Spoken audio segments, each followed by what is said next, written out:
Dear students, আজ আমি তোমাদের সঙ্গে আলোচনা করব ভূগোল সায়েন্সের নিয়ে। এই প্রশ্নগুলি তোমাদের টেস্ট পরীক্ষা এবং মাধ্যমিক পরীক্ষার জন্য খুবই গুরুত্বপূর্ণ। তাই ভিডিওটি স্কিপ না করে প্রথম থেকে শেষ পর্যন্ত দেখবে, তাহলে টেস্ট পরীক্ষা এবং মাধ্যমিক পরীক্ষায় তোমরা হুবহু কমন পেয়ে যাবে।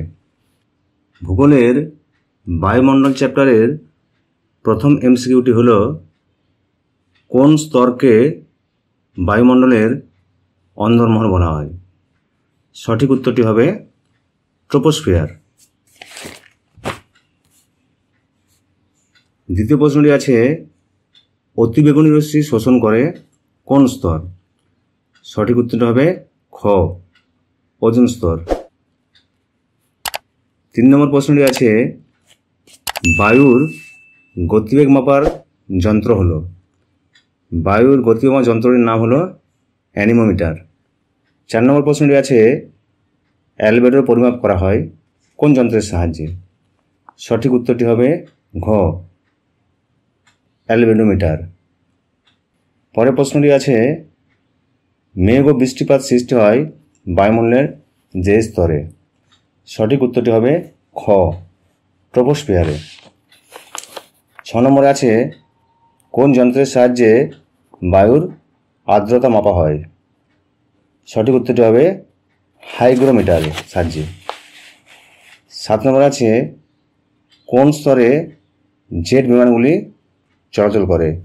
সঠিক উত্তর হবে স্ট্র্যাটোস্ফিয়ারে। 8 নম্বর এমসিকিউটি আছে, ফ্রান্সের রোন নদীর উপত্যকায় প্রবাহিত শীতল স্থানীয় বায়ুকে কি বলে? সঠিক উত্তর হবে ক, মিস্ট্রাল। 9 নম্বর এমসিকিউটি আছে, প্রাকৃতিক সৌরপর্দা যে স্তরটিকে বলা হয়? সঠিক উত্তর হবে ওজোন স্তর। শেষ এমসিকিউটি আছে, 4 o'clock রেন দেখা যায় যে জলবায়ু অঞ্চলে? সঠিক উত্তরটি হবে নিরক্ষীয় জলবায়ু অঞ্চলে। এরপরে আসছি তোমাদের শূন্যস্থান পূরণ করো। শূন্যস্থান পূরণ করো প্রথমেই রয়েছে তোমাদের, বায়ুমণ্ডলে উচ্চতা বৃদ্ধির সঙ্গে সঙ্গে উষ্ণতা বৃদ্ধি পাওয়াকে ড্যাশ বলে? শূন্যস্থানে বসবে বৈপরীত্য উত্তাপ বলে। 2 নম্বর শূন্যস্থানটি আছে, জেট বায়ু হলো এক প্রকার ড্যাশ বায়ু? শূন্যস্থানে বসবে জিওস্ট্রফিক বায়ু। 3 নম্বর শূন্যস্থানে রয়েছে, চীন সাগরে ক্রান্তীয় ঘূর্ণিঝড় ড্যাশ নামে পরিচিত? শূন্যস্থানে বসবে টাইফুন। 4 নম্বর শূন্যস্থানে রয়েছে, তুষার ভক্ষক বায়ু বলে ড্যাশকে? চিনুক। শূন্যস্থানে বসবে চিনুক। বায়ুচাপের ঢাল বৃদ্ধি পেলে বায়ুর গতিবেগ ড্যাশ পায়? বায়ুচাপের ঢাল বৃদ্ধি পেলে বায়ুর গতিবেগও বৃদ্ধি পায়।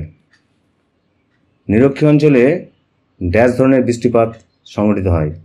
নিরক্ষীয় অঞ্চলে কী ধরনের বৃষ্টিপাত হয়? নিরক্ষীয় অঞ্চলে পরিচলন বৃষ্টিপাত হয়। শূন্যস্থানে বসবে পরিচলন। এল নিনোর প্রভাব দেখা যায় ড্যাশ মহাসাগরে? শূন্যস্থানে বসবে প্রশান্ত মহাসাগরে। 8 নম্বর শূন্যস্থানে রয়েছে, ক্রান্তীয় প্রবালে জেট বায়ু ড্যাশ বায়ুকে ভারতে আসতে বাধ্য করে? শূন্যস্থানে বসবে দক্ষিণ পশ্চিম মৌসুমী বায়ুকে ভারতে আসতে বাধ্য করে। 9 নম্বর শূন্যস্থানে রয়েছে, যে ঘূর্ণবাতের নিম্নচাপ বিশিষ্ট কেন্দ্রকে ঘূর্ণবাতের ড্যাশ বলে? শূন্যস্থানে বসবে চক্ষু। 10 নম্বর শূন্যস্থানটি রয়েছে, সমচাপ রেখাগুলি যত ঘন সন্নিবিষ্ট হয় বায়ুচাপের পার্থক্য তত ড্যাশ হয়? বায়ুচাপের পার্থক্য তত বেশি হয়? শূন্যস্থানে বসবে বেশি। পরে থাকছে আমাদের শুদ্ধ ও অশুদ্ধ বাক্য নির্বাচন।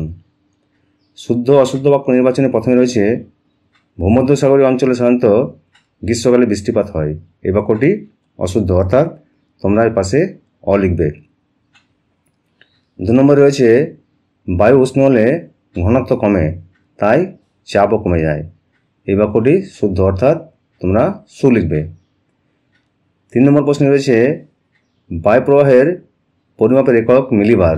এই বাক্যটি অশুদ্ধ, পাশে তোমরা অ লিখবে। 4 নম্বর শূন্যস্থানে রয়েছে হেট্রোস্ফিয়ারের উচ্চতম স্তরটি হল হাইড্রোজেন স্তর।